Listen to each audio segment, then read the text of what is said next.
brand new month and I'm starting a brand new chapter from my book, Alone Growing Up in Alexandra. If you don't know who I am and you just bumped into this video, my name is Lebukule. I am an author, a memoirist, a teacher, and a life coach. I have a school. You can find me on Patreon for all my teachings. But here on YouTube, we are reading. I am reading from my own memoir, and I do three things really with these videos. I read, I reflect, and I leave you with some pearls of wisdom or some things to think about. So today we start with chapter 2, and I don't know about you, but I'm actually really loving this, and it sort of shows in the views and the hours. Whoever is viewing, they literally view to the end, which is brilliant for a new YouTuber. It is a vote of confidence. Now, if you're a returning viewer and you have not hit subscribe, please do.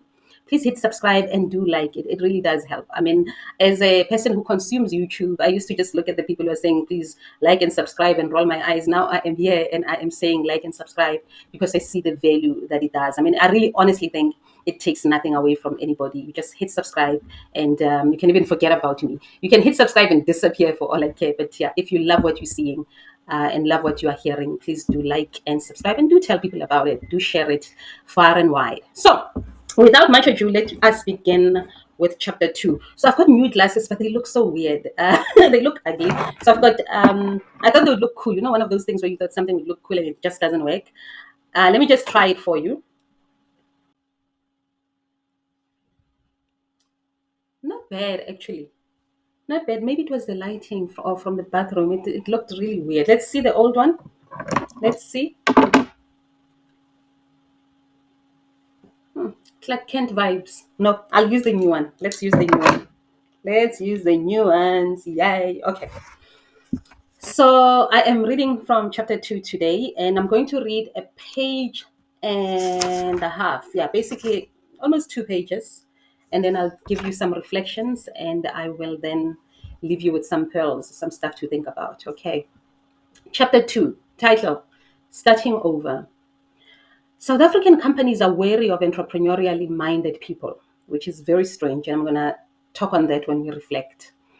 They're even more so of failed entrepreneurs, and they want a CV that makes sense to them.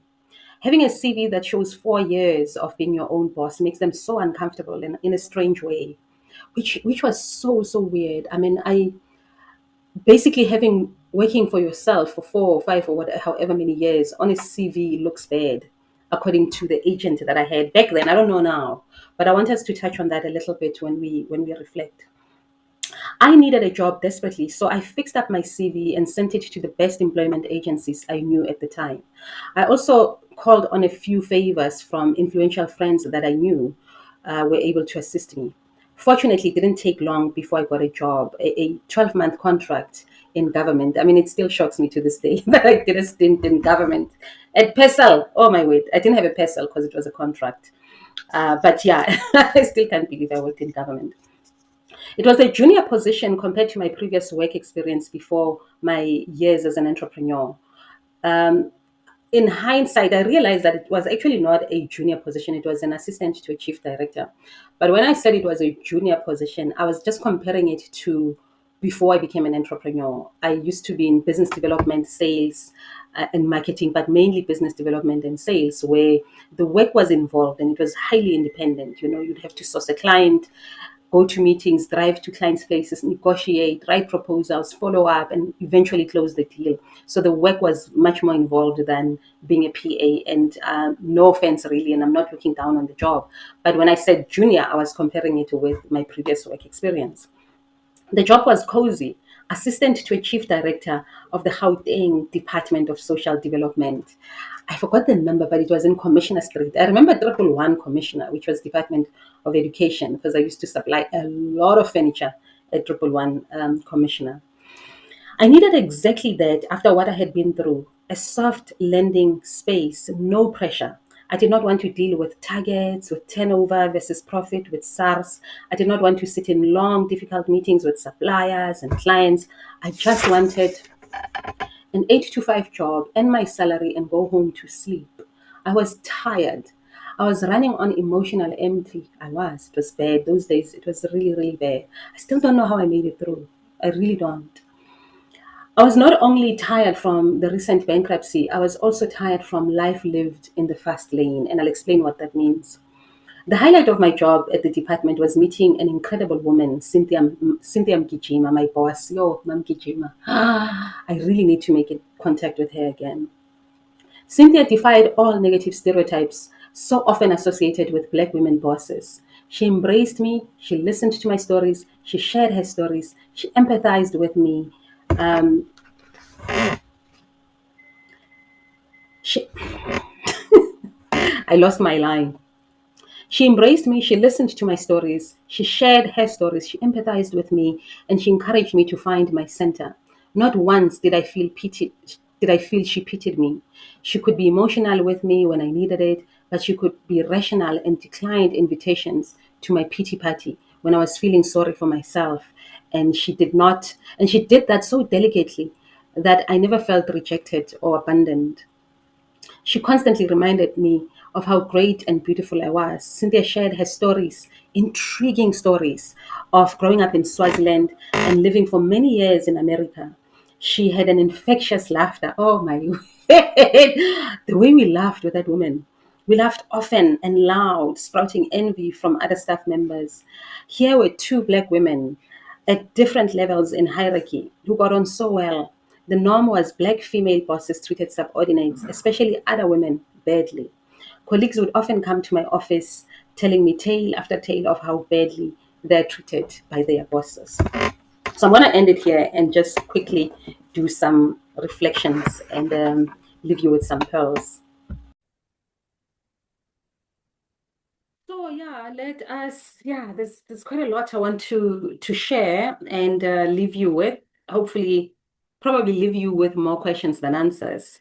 And if you're able to let me know and share on your comments your thoughts, that would be great. So I want to start with the whole entrepreneurship, entrepreneur going back to work, and how I experienced it, and some of the thoughts and I have about it.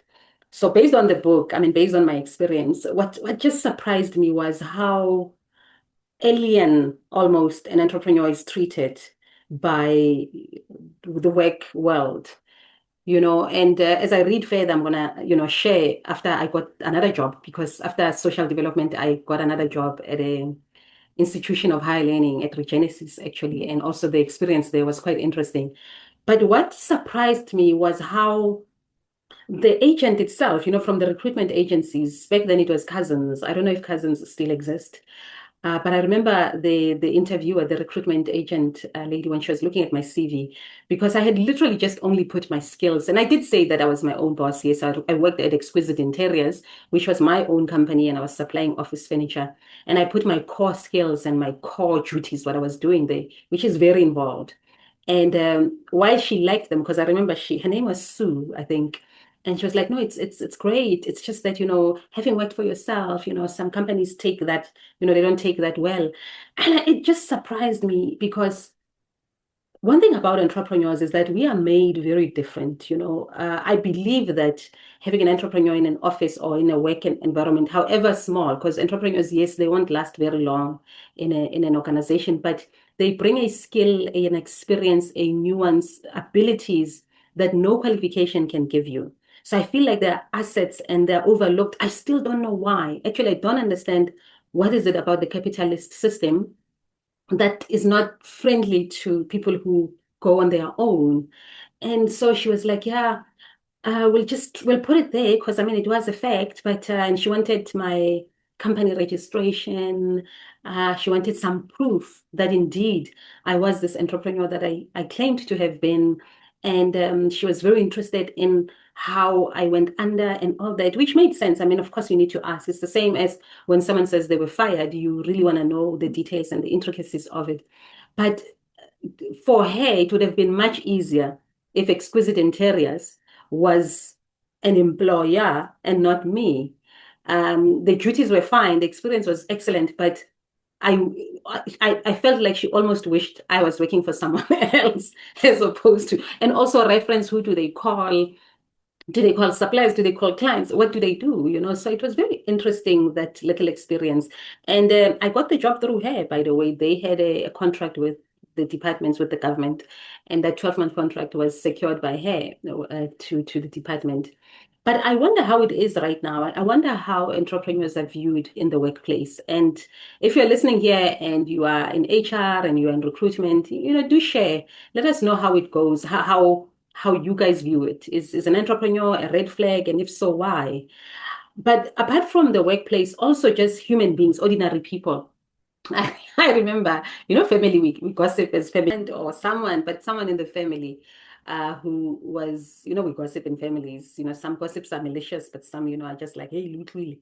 And they were happy that I got a job. Finally, I have a real job. So all the years of being an entrepreneur meant really nothing. I just, as long as I have a job. And subsequently, when I got another job from Department of Education, from Department of Social Development, I got a job at Regenesis. My mom was just so happy that it's a permanent job and that I'm fine. I finally have a provident fund and a medical aid. I'm laughing, but it's not funny. It just tells you about where we are or where we were. I don't know now. Maybe things have changed. I think things have changed slightly, especially with the high unemployment rate, especially with the millennials, taking up entrepreneurship.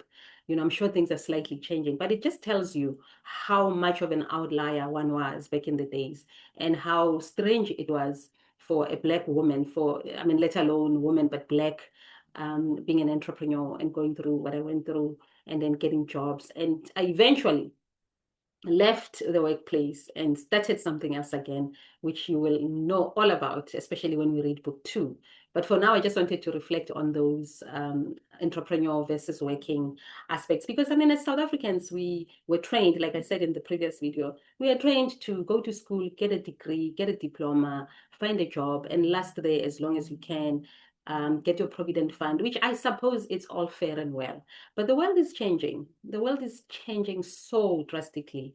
And that model is an old model, however comforting, however stable, it's still an old model. And we need to think differently, think outside the box and see what else we can do. Look at me now, I'm on YouTube. YouTube is said to be visited by over 3 billion people watching videos, learning from others. It's a whole new world, the world is changing. But yeah, I wanted to reflect on that and maybe briefly just also reflect on the dynamics of Black women in the workplace. I have not been in a workplace long enough to experience a Black woman boss who treats us badly or who's mean and so on. So I don't have much to share there except to say when I was in an employment, when I was in a job and I met Cynthia Mkijima, Mama Mkijima, oh my word.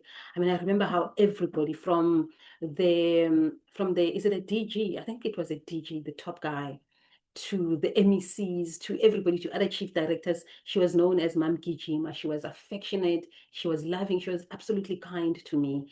And she used to sit and listen. We had a Monday thing. Like on Mondays, she would come and we'd see each other's kaftins because I'm a great cook. She's a better cook. I'm not buying her face, but she was a better cook. I learned a thing or two from her, and we'd see who cooked what on Sunday, and we'd share and exchange. And if I had a better pumpkin, and she'd give me spin, it was just beautiful. And when we are doing that, we are also talking, we are laughing, we are sharing. She would tell tales of America, of the struggle back then. It was just a beautiful relationship, and I think she was a godsend, given what I had been through, given the struggles that I had faced, to be in an environment where I found a mama bear, a boss that was so kind, so loving, so understanding, and so startled. And she used to call me little girl. I was 32, and she would call me my little girl, this little girl, at such a young age, you little girl, you just went through bankruptcy. She was very, very affectionate. But whenever I would feel like now I am drowning in my own sorrows and feeling all horrible, she would just gently and kindly remind me that, Lebu, there are people who would consider it a dream come true to be sitting where you are sitting right now, to be having this job right now. So cheer up, quickly cheer up and relax and just do what you need to do. And you are fine, you're breathing, you're alive. Stop the wallowing. And she just, yeah, and I would get out of it. Yeah, so that's it. That's what I had to share for today. Let me know what you're taking out of it. Let me know if it reminds you of anything, if it resonates with any part of your story, and we'll see you in the comments. I have a place also. If the comments are not your place, join me on Patreon. I have a private space, my school on Patreon. You can join for free. That's where some of my teachings and my deep content, my stretch school content can be found, and other aspects. This video also will be on Patreon, and you can comment there and you can have a conversation going. But if that's also not your cup of tea, you can just like and subscribe, and I'll see you next time with another reading. See you then.